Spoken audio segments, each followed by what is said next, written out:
E aí galera, beleza? Este é o Informe Mineralógico e eu sou o Robson, professor, geólogo e pesquisador. Nessa primeira edição iremos falar um pouco sobre o histórico da mineralogia. Simbora! Mas o que danado é mineralogia? Mineralogia é um ramo recente das ciências geológicas que se dedica ao estudo dos minerais, seja sua composição, organização atômica, propriedades, gênese e modo de ocorrência, ou seja, um verdadeiro paparazzi mineral. Por enquanto, saibam que minerais são a unidade básica das rochas, que por sua vez são encontrados em toda a superfície terrestre, mas isso fica para um próximo informe. A mineralogia é recente como ciência, porém o uso dos recursos minerais não é de hoje. Os primeiros hominídeos, há mais de 4 milhões de anos atrás, durante a pré-história, utilizavam os fragmentos de rochas e minerais pontiagudos como instrumentos e armas rudimentares. Além disso, tem-se o registro de pinturas rupestres em grutas, onde eram utilizados como pigmentos os minerais hematita, nas tonalidades vermelho, e a pirolizita nas tonalidades preto. Não é à toa que o período também se chama de Idade da Pedra. Com o passar do tempo, chegamos até a Idade dos Metais. Nesse período, o homem dominou técnicas de fundição de alguns minerais metálicos, dentre eles o cobre, o estanho, a prata, o ferro e o ouro.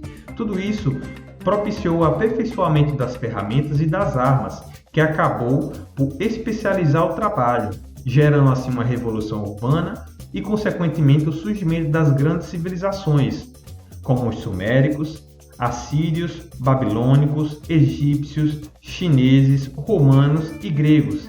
Sim, pessoal, cabe também destacar que também eram valiosas as pedras coloridas, que serviam tanto para ornamentação como um caráter ritualístico. Dentre eles, nós temos o lápis lazuli, ágata, turquesa e esmeralda. Um grande exemplo são as joias egípcias. Mas a partir de quando o homem começou a estudar de fato os minerais? Bem, os registros mais antigos de estudos remontam à Grécia Antiga, tendo como representantes Platão, Aristóteles e Teofrastos, que descreveu as primeiras 16 espécimes mineralógicas da época. Destaca-se também o romano Plínio, o Velho, que foi o primeiro cientista a relacionar os minerais com as rochas, a observar os produtos provenientes das manifestações vulcânicas do Monte Vesúvio, que mais tarde veio a vitimá-lo em uma erupção explosiva.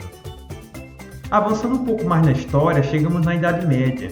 Durante esse período, infelizmente, houve um declínio científico no Ocidente devido à Inquisição, mas no Oriente destacou-se o médico árabe Avicena, que publicou o Tratado das Pedras e fez a primeira classificação dos minerais conhecidos na época. Em decorrência de toda essa treva cultural estabelecida durante a Idade Média, o estudo dos minerais ficou restrito por um longo período, restando apenas a busca incessante dos alquimistas pela famigerada Pedra Filosofal, que supostamente tratava-se de um elixir da vida e que transformaria simples metais em metais preciosos. Porém, cabe destacar que vários minerais também foram descobertos nessa época. No final da Idade Média, no século XVI, surge um dos marcos para a emergência da mineralogia como a ciência, o tratado do médico alemão Georgius Agricola, o De Re Metallica. Na obra, são descritas práticas mineiras e metalúrgicas da época na Alemanha e Itália. O volume encontra-se repleto de ilustrações feitas pelo próprio Agricola. A partir daí, o estudo dos minerais decolou e, com o avanço científico, foi tomando aspecto cada vez mais microscópico e atômico. Dentre os principais cientistas desse momento temos o médico dinamarquês Nicolas Steno, que observou que os ângulos entre as partes de um mesmo cristal eles eram constantes, logo estabeleceu a lei da constância dos ângulos diedros. O químico russo Mikhail Lomonosov, que formulou a teoria da estrutura cristalina das substâncias. O físico e mineralogista René Hauy, que mostrou que os cristais são constituídos por íntimos blocos que no futuro nomeou-se de célula unitária. E olha só que interessante, ele deixou cair acidentalmente um cristal de calcita ao chão e observou que esses vários fragmentos eram a cópia do cristal maior, logo, tinha alguma estrutura interna organizada. Temos também o físico escocês William Nicol, que propiciou o desenvolvimento do microscópio à luz polarizada, que é uma ferramenta fundamental para a mineralogia nos dias atuais. É importante citar também o estudo das estruturas cristalinas através da difração de raio-x, que foi possível graças aos estudos do cristalógrafo alemão Max von Laue e dos físicos ingleses Bragg.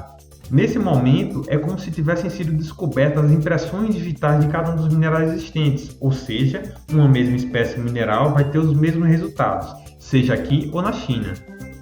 Outra aquisição importante para a mineralogia foi poder obter a composição química dos minerais, através da microsonda eletrônica. Através dele, um feixe de elétrons fornece análise de grãos menores com micrômetro.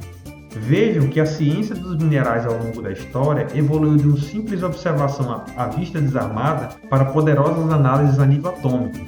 Sim, pessoal, vou mencionar aqui alguns nomes famosos que foram importantes para essa parte de mineralogia. Nós temos também o geólogo, mineralogista e zoólogo James Dunn, responsável pelo Manual de Mineralogia, que é um compêndio das principais classes de minerais conhecidos e que é considerado a Bíblia dos mineralogistas atuais. O naturalista e estadista brasileiro José Bonifácio da Andrade Silva, considerado o pai da mineralogia brasileira, além de tantos outros cientistas, sejam físicos, químicos, naturalistas, que foram fundamentais para o entendimento das substâncias minerais que temos hoje. Mas vem cá, depois de todo esse desenvolvimento da mineralogia enquanto ciência, ela ainda é importante atualmente? E a resposta é sim, pois os minerais são insumos indispensáveis nas indústrias modernas e em todos os segmentos econômicos. Desafio inclusive você aí olhar ao redor e ver se tem algum material que não tem origem direta ou indireta dessas substâncias. Além disso, o conhecimento da mineralogia é importante para a compreensão das rochas, bem como o funcionamento da Terra e planetas, sendo a base para diversos segmentos da ciência geológica. E esse foi o Informe Mineralógico. No vídeo de hoje, vimos alguns pontos-chave para o desenvolvimento e estabelecimento da mineralogia enquanto ciência. Para mais informações, não deixem de pesquisar. Um grande abraço e valeu!